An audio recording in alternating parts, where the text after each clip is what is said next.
was reading through these lessons that we heard this morning, excited because it awakened in me something I had learned twice in my life.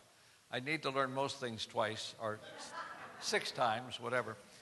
And each was a time when I had decided to be bold enough to take some postgraduate studies.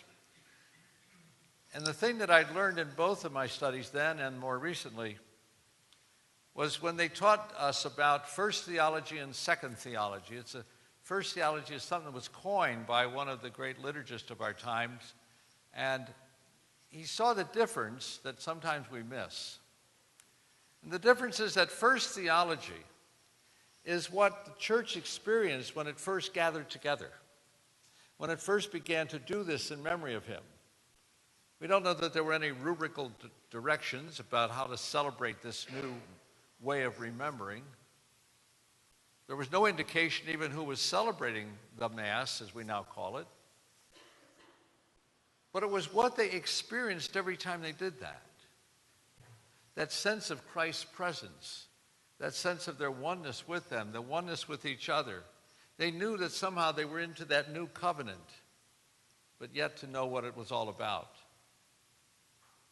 Second theology is what happens after you've had time to be together, after you've had these experiences, and then you have to pass it on. And so you begin to build kind of a memory of that, and you begin to write down things so you can pass them on, or pass them on orally in that oral tradition that's also popular, so that people have had a sense that we all agree on what we wrote down.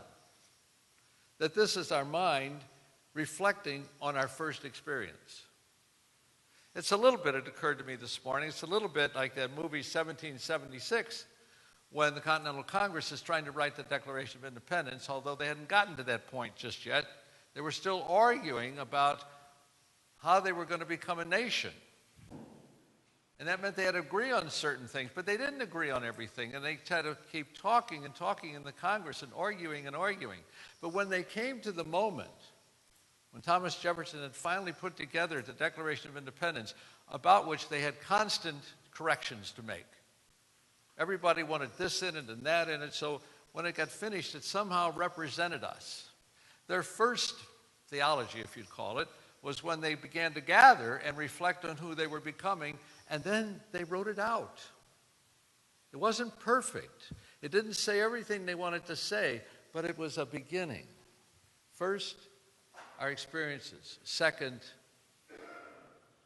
was putting it into writing and passing it on as some kind of a content that we could argue about, reflect on. That's why we have so many lawyers who like to and take on the charge of arguing an issue over the Constitution, because that Constitution is what defined us. So I was trying to teach this to some deacon candidates, and I said, I think you all have moments of first theology.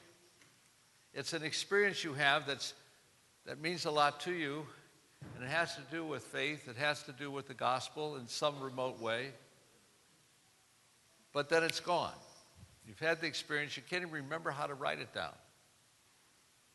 So at the end of class the next week, one of the candidates came up and said, "Father, I think I've had a first theology experience." "Really? So can you tell it to me?" "Yeah, I'm anxious to tell you. Every year I make this big dinner for my mom. She's now 85, and the whole family comes to my house. I love to cook. I pick out all the vegetables. I prepare all the potatoes and the salads and everything. I just love to do that for Mom and for the family. Now, you have to understand my family," he said. "We're a little strange." "Yeah, like none of us." "Yeah, okay." And he said, at one end of the table is going to sit my sister. Now, she's a very conservative Catholic. She belongs to Opus Dei. Okay? That's kind of a pretty right sign. Okay? And my brother's at the other end of the table. And he has same-gender attraction. So he's homosexual. That's my family, from one end to the other. But as I was beginning to slice the meat, as we had gathered around the table, I had a moment, just a moment, when everything kind of stood still as I was slicing it. And I'm thinking of all the vegetables and the potatoes and the salads I've touched with my hands and how that's all fruit of the earth, work of human hands kind of thing. And then I thought, here's my family, my mom growing older and older, my family with my sister down at that end and my brother at that end, far apart from each other. And yet, for that moment, Father, it was just right. It was all okay. We were one together. As different as we might be, we were still family. And I don't know if that lasted 3 seconds, 4 seconds. It was just that moment. And then I made my mistake, I said to myself, because as he told me the story, I said, that's a great example of first theology, that experience you had. Now, why don't you write it down so you can tell it next week? And I stopped and I said, oh, wait a minute, don't write it down. Keep it as a story. He said, sure, Father, if I tried to write it down, I'd get lost in punctuation. Are my sentences correct? Am I really telling the story? Did I give everything into it? And it would no longer be a story. It would be a report. I said, you're correct. So next time, just come back and tell your story. It will sound different than when you told me. Stories are like that. That's why there's probably 4 different gospels that we have to read from. 4 different interpretations of what the early church experienced in Jesus. That's why I got excited when I opened the book and saw those 3 lessons for today. Each one has an element of those first experiences. Abraham called for the first time. Abraham was a member of a wandering group of nomads, in a sense, who would journey from place to place. And now suddenly, God was choosing them, and especially choosing Abraham to lead them. He says, I call you now to come forth to me and to go forth and lead your people.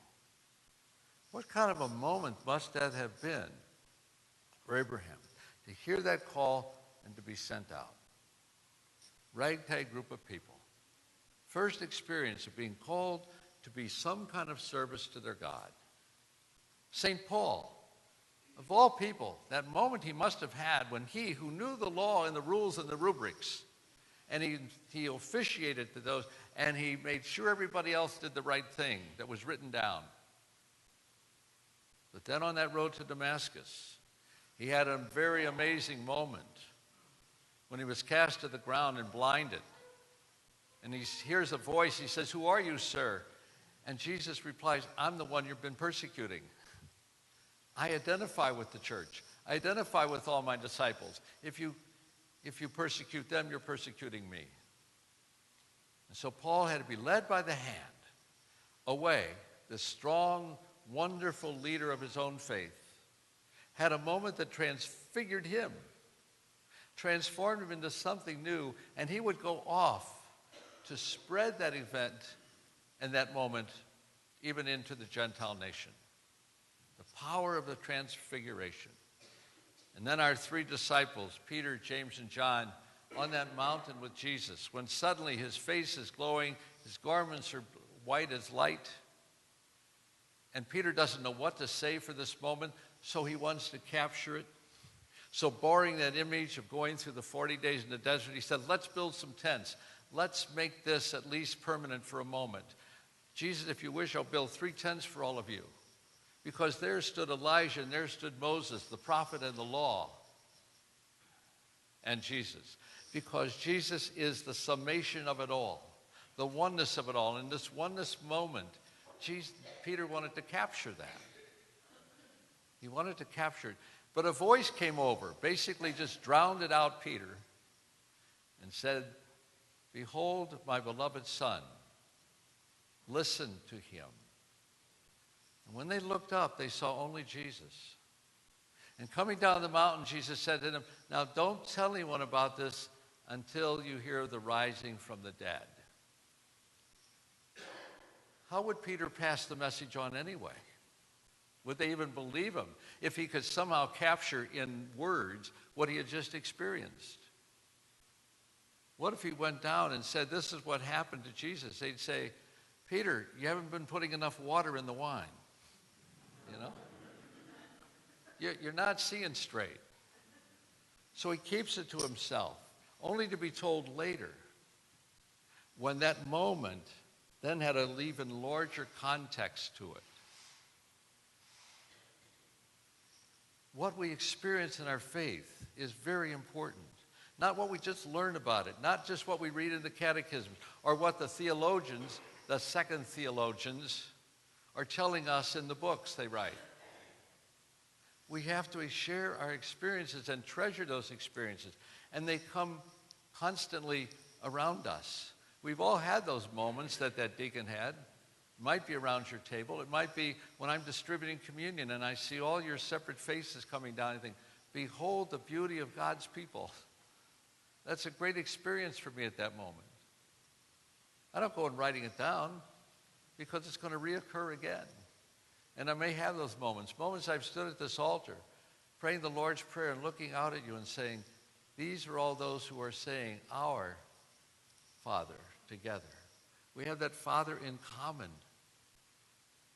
So many different experiences in our lives, but we can't write them down.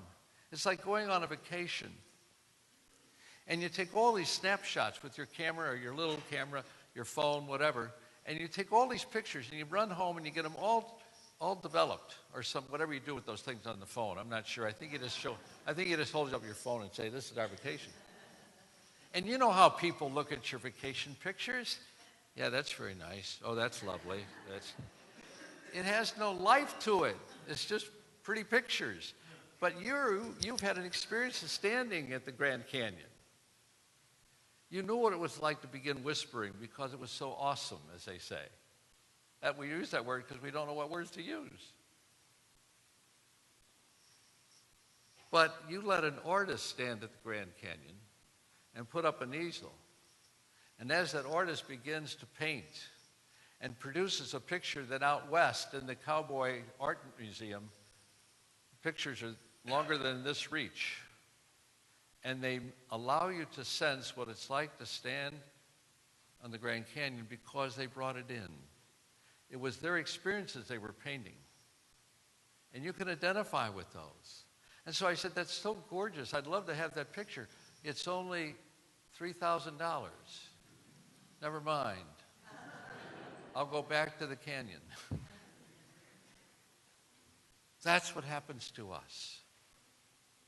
We come and experience this. I was standing in line Saturday for Friday, I believe, at the wake of Judy Zofel. I never can pronounce her last name, but she was in the parish here. She was a nurse, a wonderful lady, battled cancer for 15 years.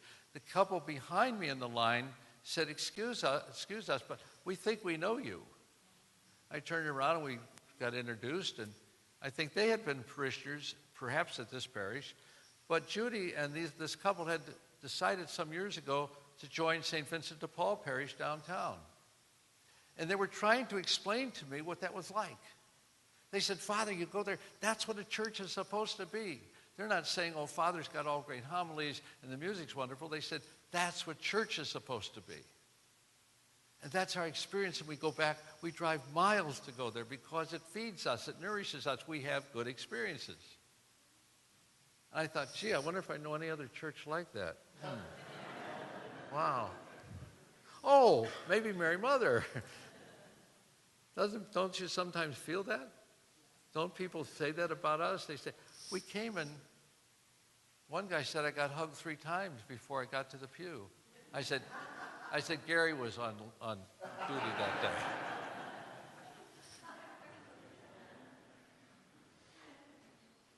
It's an experience that we treasure because it's our own transfiguration that we experience. We grow deeper and deeper into the Lord and into the body of Christ. So let us rejoice that we are called forth to the table where we are nourished as one body, one blood. And as we are sent out to witness to the gospel with our lives, let the church say,